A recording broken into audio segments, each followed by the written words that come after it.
हा आशीर्वाद आपल्याला धन्यता देतो. कशाबद्दल? या महासंग्रामाला सुरुवात झाली. आमचे बालवीर संग्रामात सहभाग झाले. त्यांच्याशी तुमचं निखराचं युद्ध झालं. या निखराच्या युद्धात तुमचे दैदिप्यमान पराक्रम पाहून आम्ही आपल्याला धन्यता देतो. या उलट आम्ही आपल्याला धन्यता देऊ इच्छितो. कशाबद्दल? कारण समान व्यक्ती कोण उभी आहे, तिची योग्यता काय आहे हे जाणीला पहिला प्रथम नमस्कार केला. तुम्ही माझे प्रतिस्पर्धी असलात तरी सुद्धा आमच्यापेक्षा शतशः वर्षांनी आपण श्रेष्ठ आहात, म्हणून आम्ही आपल्या चरणी नतमस्तक झालो. कारण प्रत्येक व्यक्तीची योग्यता जाणणं हे प्रत्येक व्यक्तीच्या कर्तृत्वावर आणि त्याच्या योग्यतेवर अवलंबून असतं. त्यानुसार आपली योग्यता जाणून आपल्याला आम्ही नमस्कार केलाय. राजे, हे महायुद्ध चालू आहे. यात आपण पराक्रमी आहात हे आम्हाला कळलंय. तेव्हा आमचा अश्व सोडा आणि पांडवाच्या धर्मकार्याला तुमचा हातभार लागू द्या. धर्मकार्य पुन्हा पुन्हा तेच धर्मकार्य. ते बालवीर होते, त्यांच्याकडून अपेक्षा नाही मला. पण आज द्वितीय पांडव गदाधर, आज तुमच्याकडून अपेक्षा आहे म्हणून विचारतोय. काय तुम्ही जे कोकणून सांगतात धर्मकार्य धर्मकार्य धर्मकार्य, होय पांडवा, नेमकं याला धर्मकार्य का म्हटलं गेलं? रास्त प्रश्न विचारला. कारण याला धर्मकार्य का म्हटलं? गोत्रहत्येच्या क्षणासाठी चाललेला हा अश्वमेध यज्ञ, हा यज्ञ काही जणांची हानी झाली, काही जणांच्या माळा तोडल्या, काही रक्ताचे पाठ वाहिले, काही माय मावल्या वैधव्याच्या पंक्तीला बसल्या. आणि असं असूनही तुम्ही धर्मकार्य म्हणून पकडता, हा तुमचा प्रश्न आहे ना? अगदी. पण हे धर्मकार्य साकारताना ते विधीपूर्वक साकारण्यात आलं. यज्ञ म्हटल्यानंतर हानी होणार या क्षमता नाही, हा प्रश्नही आमच्या मनात उद्भवला होता.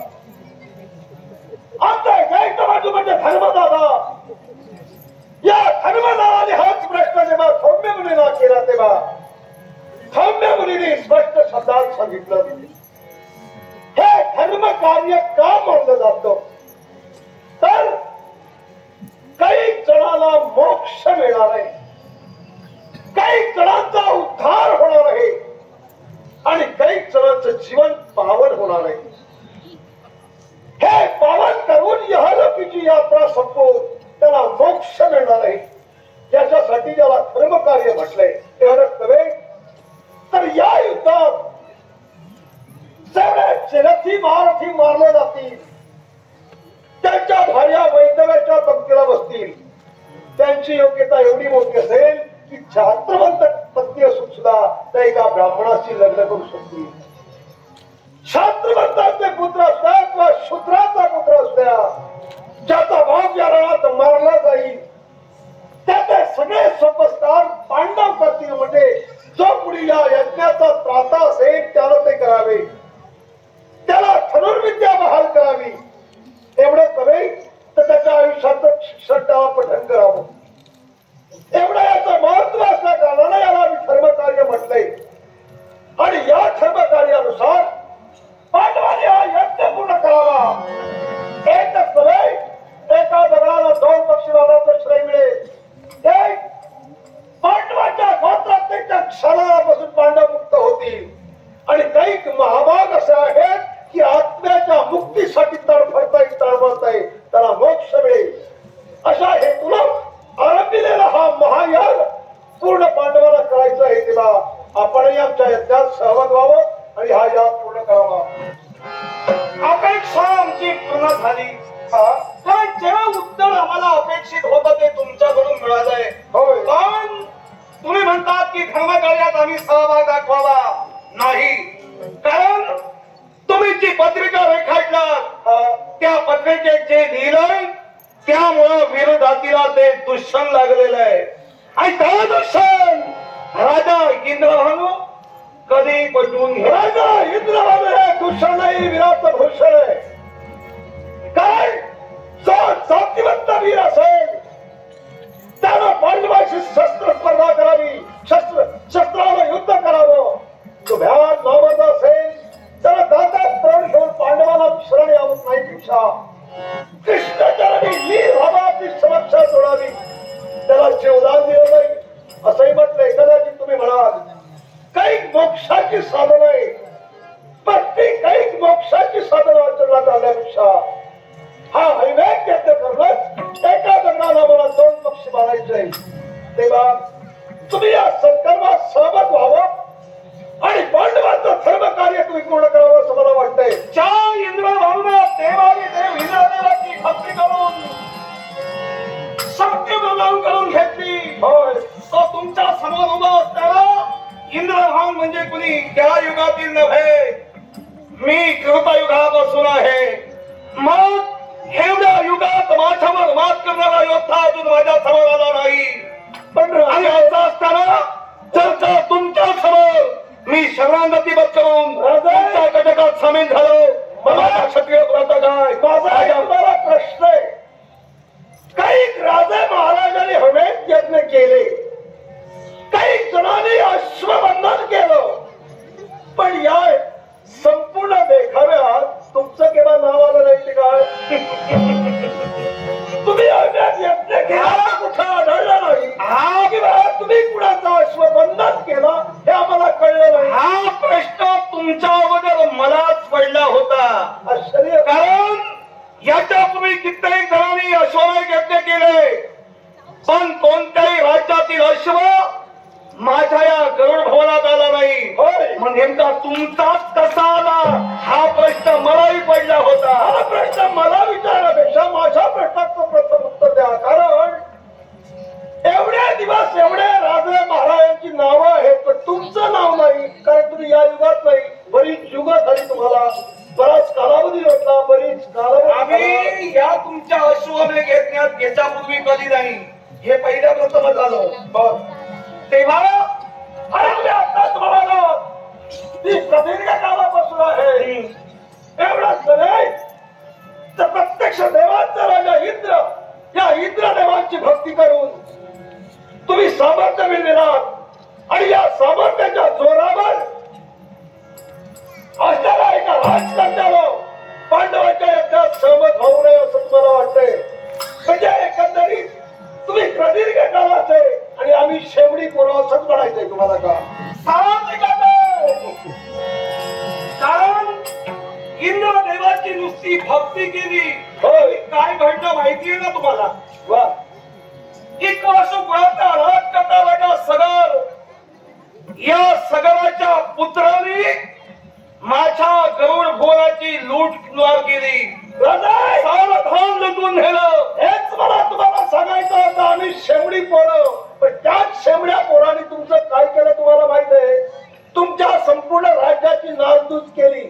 तुमच्या मराठाने हिरे वाणी पाचू गोधन संपत्ती अश्वधन काही घेऊन गेले. तेव्हा तुमचं सामर्थ्य आणि तुमची तत्वज्ञान आणि तुमचं वय तेव्हा कुठं गेलं होतं?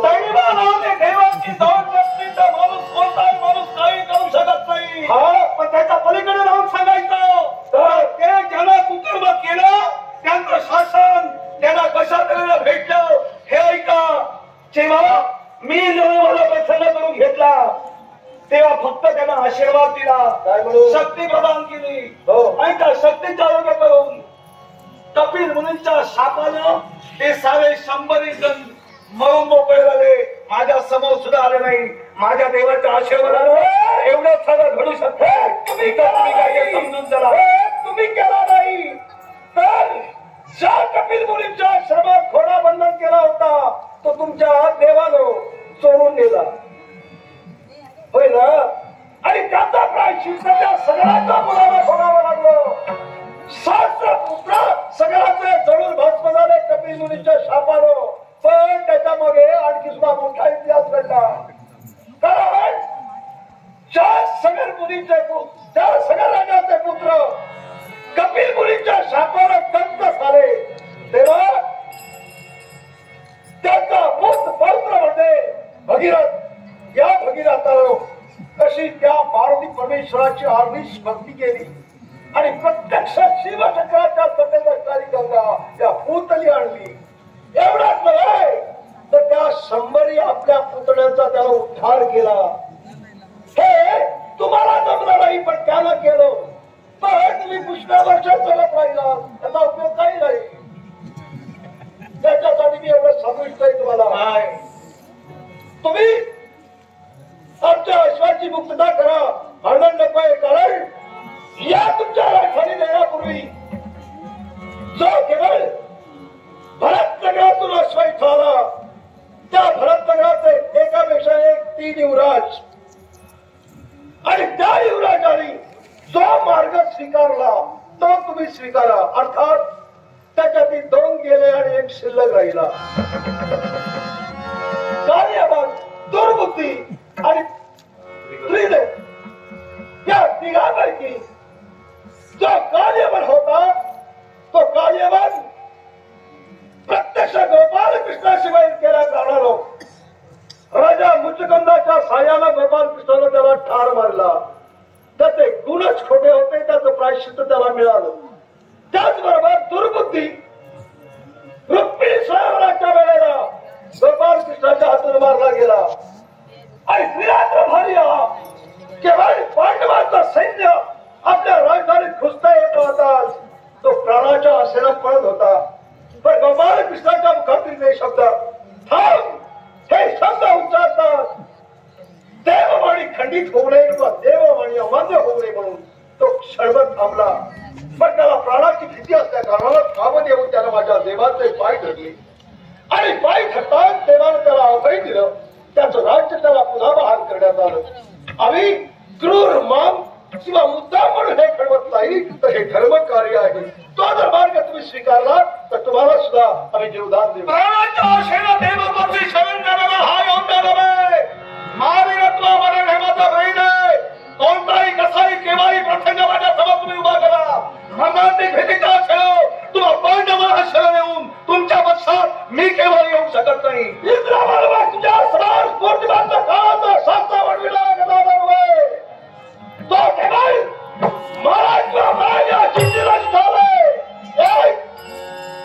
या राजाची माझा अश्व नाही त्यापेक्षा या राजाचा संपूर्ण उदाहरण उदाहरण करून मी माझा श्वास घेऊन जाईल. त्याची जीवनात मला जिवंत नाही पण तोपर्यंत जिवंत अश्वंत अश्वंत अखेर काही तुमच्या हातीला मुलीने शब्द आणि तो जर अश्व मिळाला असेल पराक्रमाची बैठक करावी लागली चालेल. रक्ताची अश्व लावावी लागते तुला आणि अश्वाईचं बंधन कोण ठेवावं लागेल. तोपर्यंत तरी हा अश्व या राजधानीत राहणार नाही. तुम्ही त्याला खाऊन जाता मला बघायचंय तुमच्या हिंमत आहे. देवाने धनवान तुला देवाने धनवान तुला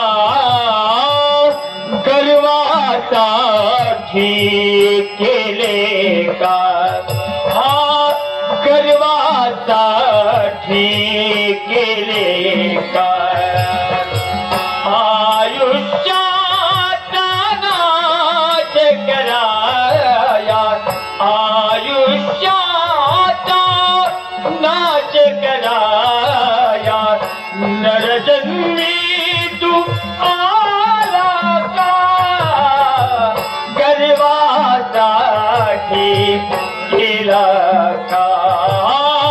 गर्वासाठी केले का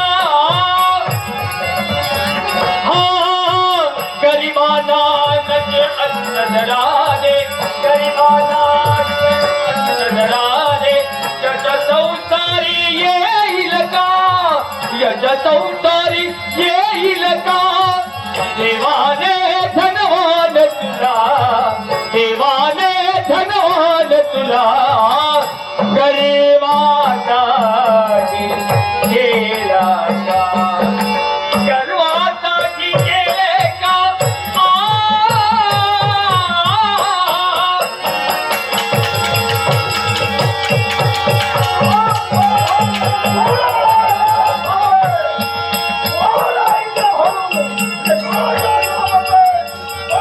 तो भाषा काय करा असं घेऊन